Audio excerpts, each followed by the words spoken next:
1-2 নং পালেংবাড়ী আঞ্চলিক ত্ৰিবেণী ক্লাবৰ উদ্যোগত যোৱা 8 ছেপ্টেম্বৰৰ পৰা চলি থকা প্ৰাইজ মানি ফুটবল খেলখনৰ আজি চূড়ান্ত খেলখন অনুষ্ঠিত হৈ যায় আৰু চূড়ান্ত খেলখনত অংশগ্ৰহণ কৰে ফেহুৰাখোৱা লাচিত সংঘ আৰু দামুগাঁও 11 ষ্টাৰ ক্লাবে আৰু উল্লেখযোগ্য যে চূড়ান্ত খেলখনৰ লগত সংগতি ৰাখি আয়োজন কৰা মুকলি সভাত অংশগ্ৰহণ কৰে কমতাপুৰ স্বায়ত্তশাসিত পৰিষদৰ পাৰিষদ গোলাপ পাঠক প্ৰণৱ কুমাৰ বৰ্মন আৰু লগতে বৰনগৰ মহাবিদ্যালয়ৰ উপাধ্যক্ষ ৰেজাউল কৰিম আহমেদ ত্ৰিবেণী সংঘৰ সমূহ কাৰ্যকৰ্তা আৰু বহুতো বিশিষ্ট ব্যক্তি সভাখনৰ আৰম্ভণিতেই উপস্থিত বিশিষ্ট ব্যক্তিসকলক সম্বোধনা জনোৱা হয় আৰু তাৰ পিছত উপস্থিত বিশিষ্ট ব্যক্তিসকলে তেওঁলোকৰ হাড়গৰ্ভ ভাষণ ৰাখে আৰু ইয়াৰ পিছতেই উপস্থিত বিশিষ্ট ব্যক্তিসকলৰ লগত খেলুৱৈসকলৰ চিনাকি পৰ্ব অনুষ্ঠিত হয় আৰু তাৰ পিছতেই কমতাপুৰ স্বায়ত্তশাসিত পৰিষদৰ কাৰ্যবাহী পাৰিষদ প্ৰণৱ কুমাৰ বৰ্মনে খেলখনৰ আনুষ্ঠানিকভাৱে শুভাৰম্ভণি ঘটায় আৰু লগতে পৰিৱেশন কৰা হয় ভাৰতৰ ৰাষ্ট্ৰীয় সংগীত।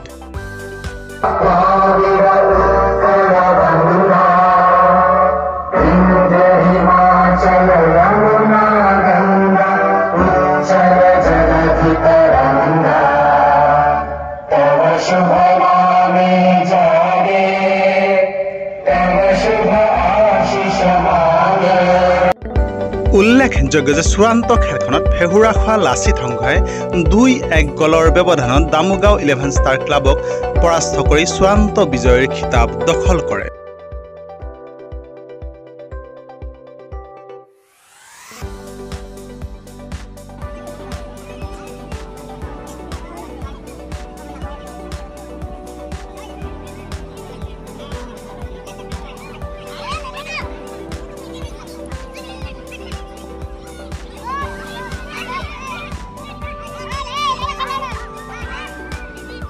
হয়, আজি কামতাপুৰ অট'নমাছ কাউন্সিলৰ অন্তৰ্গত আমাৰ 1 নম্বৰ আৰু 2 নম্বৰ পালেংবাড়ীত ত্ৰিবেণী সংঘই আজি দীৰ্ঘদিন ধৰি প্ৰায় আমাৰ এই ফুটবল খেলটো আয়োজন কৰি আহিছে আৰু এইবেলিও আমাৰ এই ফুটবল খেল আয়োজন কৰি আজি শেষৰটো দিন আজি এই চূড়ান্ত খেলত আজি আমাৰ ফেহুৰাখোৱা আৰু দামুগাঁও এই দুয়োটা দলে আজি আমাৰ ইয়াতে অংশগ্ৰহণ কৰিছে। দুয়োটা দলে আজি চূড়ান্ত খেলত ইয়াতে উপনীত হৈছে আৰু দুয়োটা দলকে আজি মই শুভেচ্ছা জনাইছোঁ আৰু মই এই অঞ্চলৰ ৰাইজৰ হৈ মই ত্ৰিবেণী সংঘক ধন্যবাদ দিছোঁ যাতে আমাৰ এই খেলৰ দ্বাৰাই যিহেতু সমাজ গঢ়াৰ কাৰণে এটা সুন্দৰ এটা প্ৰক্ৰিয়া যে এই খেলটোক যাতে এনেকৈ যাতে সুন্দৰভাৱে আগন্তুক দিনত যাতে এনেকৈ লৈ যায় তাৰ বাবে মই আহ্বান জনাইছোঁ। যুৱ প্ৰজন্মক মই আহ্বান জনাইছোঁ যে আপোনালোকে সকলোৱে খেলৰ প্ৰতি আকৰ্ষিত হওক।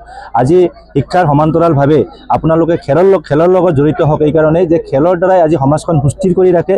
খেলৰ দ্বাৰাই আপোনাৰ নিজৰ জীৱনটোও গঢ়িব পাৰিব, সমাজখনকো এটা সুন্দৰ পৰিৱেশত লৈ যাব পাৰিব। গতিকে সকলো নৱপ্ৰজন্মক নতুন প্ৰজন্মক মই এইটো আহ্বান জনাইছোঁ। নমস্কাৰ, আজি আমি উপস্থিত হৈছোঁ পালেংবাড়ীত ত্ৰিবেণী ক্লাবে যি প্ৰাইজ মানি ফুটবল প্ৰতিযোগিতা আৰম্ভ কৰিছে তাৰ আজি চূড়ান্ত খেল। তাত মুখ্য অতিথি হিচাপে অংশগ্ৰহণ কৰিছোঁ। এটা ভাল লগা বিষয় হ'ল কি যে ইয়াত এনেকুৱা ধৰণে যে ফুটবল হয়, মই প্ৰথমবাৰৰ কাৰণে আহিছোঁ। ইয়াত বেছিভাগেই মোৰ ছাত্ৰ ছাত্ৰী জড়িত হৈ আছে এই উদ্যোগটোৰ লগত। এই অঞ্চলৰ গোটেই ৰাইজখনকো প্ৰশংসা কৰিব লাগিব এই কাৰণেই যে ইমান সহযোগিতা কৰিছে, হাজাৰ হাজাৰ মানুহ আহিছে খেল চাবৰ কাৰণে। আমাৰ নতুন প্ৰজন্মটোক বচাবৰ কাৰণে এনেকৈ চবেই ওলাই আহিব লাগিব, সেইটো এটা দায়িত্ব, গুৰু দায়িত্ব, জ্যেষ্ঠসকলৰ গুৰু দায়িত্ব। নমস্কাৰ জনাইছোঁ। ত্ৰিবেণী আঞ্চলিক ক্লাবৰ উদ্যোগত অন্যান্য বছৰৰে এইবিলাক তেওঁলোকে ফুটবল খেল অনুষ্ঠিত কৰিছে আৰু আজি তাৰে এই চূড়ান্ত খেলখন অনুষ্ঠিত হৈছে। আজি পালেংবাড়ীৰ নিচিনা ভিতৰুৱা অঞ্চলত আজি যি ত্ৰিবেণী ক্লাবৰ উদ্যোগত প্ৰত্যেক বছৰে খেল অনুষ্ঠিত কৰিছে তেওঁলোক সঁচাকৈ ধন্যবাদৰ পাত্ৰ। কাৰণ কিয়, আমাৰ অকল পঢ়া শুনাই নহয়, পঢ়াৰ লগতে আমি সমানে খেলতো আমি জোৰ দিব লাগে আৰু উঠি অহা প্ৰজন্মক আমি খেলৰ যোগেদি তেওঁলোকৰ যি শাৰীৰিক আৰু মানসিক উৎকৰ্ষ সাধন হয় এই ক্ষেত্ৰত পালেংবাড়ী ত্ৰিবেণী ক্লাবে উদ্যোগ লৈছে। মই তেওঁলোকক ধন্যবাদ জনাইছোঁ আৰু আগলৈ যাতে তেওঁলোকে এইদৰে খেল অনুষ্ঠিত কৰি যুৱচামক উৎসাহিত কৰে তাৰ কাৰণে মই তেওঁলোকক আহ্বান জনাইছোঁ।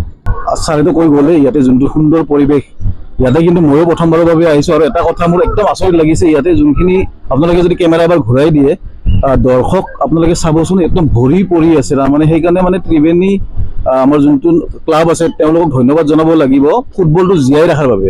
আমাৰ যদি আপোনালোকে চহৰৰ পিনে যায় তাতে আপোনালোকে দেখা পাব কি আজিকালি মানে ষ্টুডেণ্টছবিলাকে ফুটবল এনেকৈ নেখেলে, সিহঁতে ভিডিঅ' গেমছ এইবিলাকতে বিজি থাকে। কিন্তু ইয়াতে আহি চাব আপোনালোকে একদম গাঁৱৰ গোটেই মানুহখিনি ওলাই আহিছে, ইমান সুন্দৰ পৰিৱেশ, এওঁলোকে যে এনেকৈ মানে ভৱিষ্যতো কণ্টিনিউ কৰি থাকে আৰু আমি সদায় সিহঁতক মানে সহায় আৰু সহযোগিতা আমি জনাই থাকিম আমাৰ ফালৰ পৰা। ধন্যবাদ।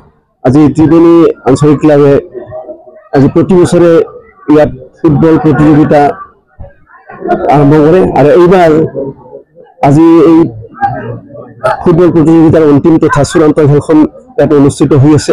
এটা দুটা শক্তিশালী দলৰ মাজত খৈৰাখোৱা দল আৰু দামোগৰ দল, এই দুয়োটা দলেই প্ৰথম ৰাউণ্ডৰ পৰা খেলি আহি আজি চূড়ান্ত খেল খেলিবলৈ সক্ষম হৈছে। গতিকে এই পালেংবাৰী অঞ্চলত আমাৰ এই যিটো ফুটবল খেলৰ যিটো প্ৰভাৱ, এইটো যাতে ইয়াতে ভৱিষ্যত প্ৰজন্মলৈকে আগবঢ়াই থাকিব পাৰোঁ, তাৰ কাৰণে ত্ৰিবেণী সংঘই ইয়াতে এটা উদ্যোগ এটা লৈছে।